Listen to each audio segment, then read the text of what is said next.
의료급여를 신청했습니다. 월 소득 67만원, 기준 소득액이 102만원 미만.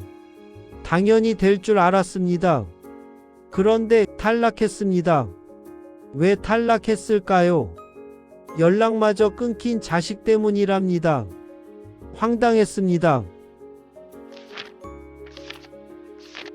안녕하세요. 행복속보입니다.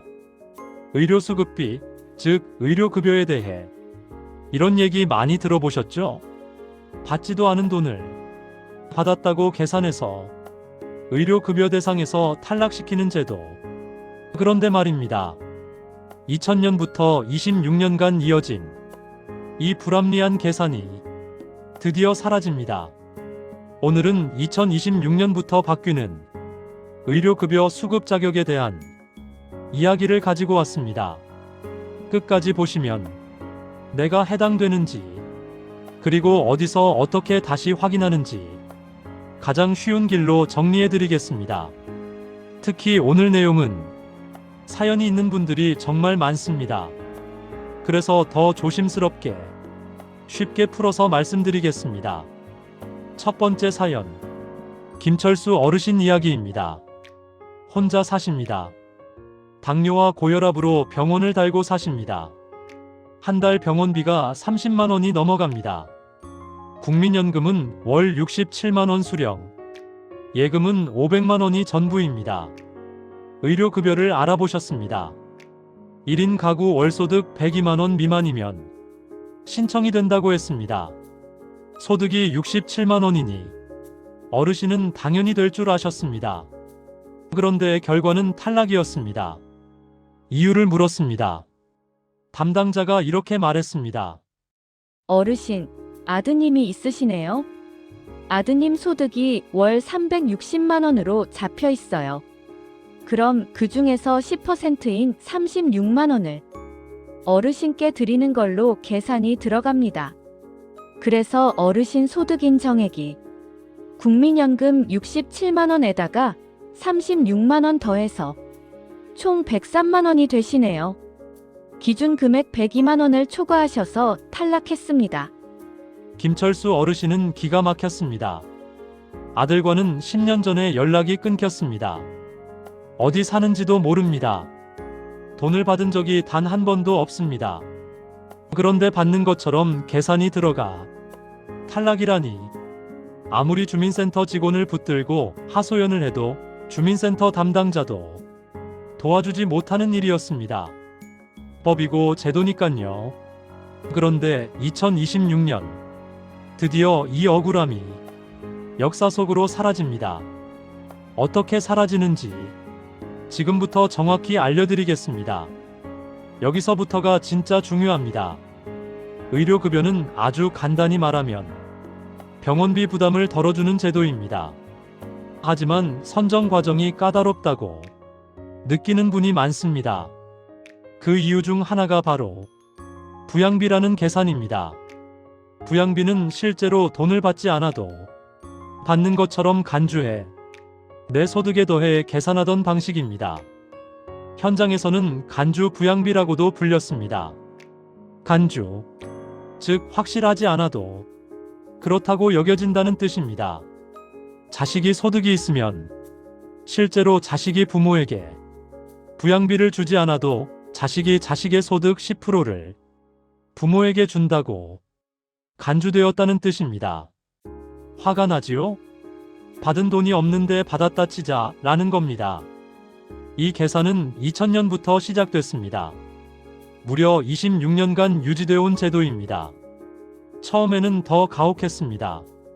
부양 의무자 소득의 50%를 적용했었으니까요.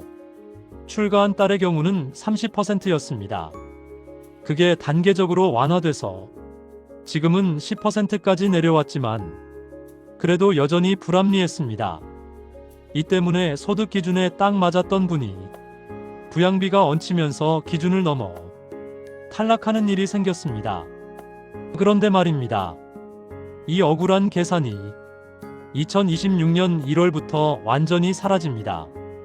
정부 예산도 역대 최대로 늘었습니다. 9조 8,400억 원입니다. 작년보다 1조 2천억 원이나 늘어난 겁니다. 그렇다면 이제 무엇을 어떻게 해야 가장 손해 없이 확인할 수 있을까요? 나는 해당되는지 딱 세 가지만 보면 됩니다. 첫째는 내 소득과 재산입니다. 의료급여는 기본적으로 저소득층 의료보장을 위한 제도입니다. 1인 가구 기준 월 102만 5천 원 미만. 이게 기준 중위소득 40%입니다. 둘째는 내 가구 상황입니다. 혼자 사시는지, 가구 구성은 어떤지에 따라 달라집니다. 셋째가 오늘의 핵심입니다. 과거의 탈락 사유가 무엇이었는지 입니다. 만약 탈락 사유에 부양비 또는 부양의무자 때문에 소득 인정액이 초과됐다고 적혀 있었다면 이번 변화의 직접 대상일 가능성이 큽니다. 그런데 많은 분들이 여기서 한 가지를 놓칩니다. 바로 다시 확인을 안 하시는 겁니다. 예전에 탈락했어 라고 하시며 다시 신청해봤자 안 될 거라고 생각하십니다. 하지만 제도가 바뀌면 결과도 바뀔 수 있습니다. 특히 탈락 이유가 부양비 때문이었던 분들은 반드시 다시 신청하셔야 합니다. 지금부터는 방법을 알려드릴게요. 가장 쉬운 길은 두 가지입니다. 첫 번째는 주민센터입니다. 내가 사는 읍면동 주민센터에 가셔서 의료급여 담당에게 이렇게 말씀하세요. 예전에 의료급여 신청했다가 떨어졌는데 부양비 때문에 탈락한 건지 확인하고 싶습니다. 부양비 폐지 적용해서 다시 계산해 주세요. 두 번째는 전화 상담입니다. 보건복지상담센터 129로 문의하셔도 큰 흐름 안내를 받을 수 있습니다. 다만 최종 판단은 지자체 담당 부서에서 하게 됩니다. 그래서 상담 후에는 주민센터 확인이 제일 확실합니다. 여기서 준비하면 좋은 것들도 있습니다. 예전에 받은 탈락 통지나 안내문이 있으면 그걸 가져가시면 설명이 빨라집니다. 없어도 괜찮습니다. 기록은 행정 시스템에 남아있는 경우가 많기 때문입니다. 많은 분들이 이 대목에서 또 한 번 흔들립니다. 부양비가 없어졌다면 부양의무자 기준도 완전히 없어진 거냐? 이 질문이 제일 위험합니다. 정확히 말씀드릴게요. 부양비는 전면 폐지입니다.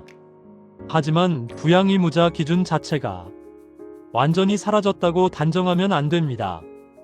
이번 발표는 부양의무자 기준 완화를 위한 첫 단추라는 표현이 함께 나옵니다. 즉, 문턱을 낮추는 방향이지만 케이스별로 적용은 달라질 수 있습니다. 정부는 2026년 상반기 중에 부양의무자 기준 완화 로드맵을 발표할 예정입니다. 앞으로 단계적으로 더 완화될 겁니다. 그래서 제가 항상 말씀드리는 건 될지 안 될지를 여기서 단정하지 말고 바뀐 기준으로 다시 확인하자는 것입니다. 조금 더 현실적인 장면으로 보여드릴게요. 김철수 어르신이 주민센터에 갑니다. 담당자가 예전 기록을 봅니다. 어르신 2022년에 신청하셨네요. 그때는 부양비가 36만원 계산돼서 소득 인정액이 103만원으로 나와 기준 초과로 탈락하셨습니다. 그런데 이제는 그 부양비 항목이 사라집니다. 담당자가 다시 계산을 해봅니다. 어르신 지금 소득이 67만원이시죠? 재산은 예금 500만원, 소득 인정액이 68만원 정도 나오네요. 기준이 102만 5천원이니까 이제는 해당되십니다. 이게 바로 희소식의 실체입니다. 자, 이제 정리하겠습니다. 2026년 의료급여 수급 자격에서 부양비 폐지. 어떤 분들이 가장 체감이 클까요? 첫째, 가족관계가 사실상 단절된 분들입니다. 연락이 안 되고 지원도 없는 경우입니다. 둘째, 가족이 있어도 실질적으로 도움을 받지 못하는 분들입니다. 셋째, 과거에 부양비가 얹혀서 소득 인정액이 기준을 넘었다고 들었던 분들입니다. 이런 분들은 다시 확인할 이유가 충분합니다. 오늘 영상의 주인공은 연락도 안 되는 자식 때문에 억울하게 탈락했던 분들입니다. 그 억울함을 만든 계산이 사라진다는 것이 이번 변화의 가장 큰 의미입니다. 마지막으로 오늘 할 일을 3가지로 정리해 드릴게요. 첫째, 예전에 의료급여를 신청했다가 탈락하셨다면 탈락 이유가 부양비였는지부터 다시 확인하세요. 둘째, 2026년 1월 이후 기준으로 주민센터에 가셔서 다시 계산 가능한지 여부를 물어보세요. 셋째, 혼자 판단하지 말고 담당자에게 재확인을 요청하세요. 그리고 마지막으로 한마디 더 드립니다. 이 영상은 희망을 드리기 위한 소식이지만 무조건 된다고 단정하지는 않겠습니다. 대신 바뀐 기준이 생겼으니 확인할 이유는 충분하다는 말씀을 드립니다. 여러분 주변에 연락 끊긴 가족 때문에 병원비 지원을 못 받는 분이 있다면 오늘 영상 꼭 공유해 주세요.